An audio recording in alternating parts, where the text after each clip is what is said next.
आणखीन एक बातमी आहे, ब्रेकिंग न्यूज चंद्रपुरात माजी नगरसेवक पप्पू देशमुख यांनी भर उन्हात खड्ड्यात बसून आंदोलन केलं। चंद्रपुरात सध्या महापालिकेच्या वतीने वेगवेगळ्या विकास कामांसाठी मुख्य रस्ते खोदण्यात आले। यात अमृत टप्पा 2 तसंच कोट्यवधी रुपयांच्या भूमिगत गटार योजनांचा समावेश आहे। मात्र याआधी शहरात दोन्ही योजना राबवल्या गेल्या असून त्याचा फायदा कुठेही दिसत नसल्याचा त्यांचा आरोप आहे। केवळ कंत्राटदारांना फायदा पोहोचवण्यासाठी महापालिका हे प्रकल्प राबवत असल्याचा आरोप करत त्यांनी हे आंदोलन केलं।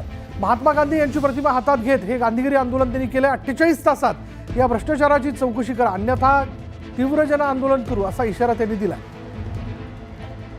15 वर्षापूर्वी या शहरात 100 कोटी रुपये खर्च करून संपूर्ण शहरात भूमिगत गटार योजना टाकण्यात आली होती आणि त्यासाठी 5 वर्ष खोदकाम झालं, ज्याच्यामुळे शहरातील नागरिकांच्या जीवनावर आरोग्यावर गंभीर परिणाम झाले। पण ती गटार योजना अजूनपर्यंत सुरू झाली नाही।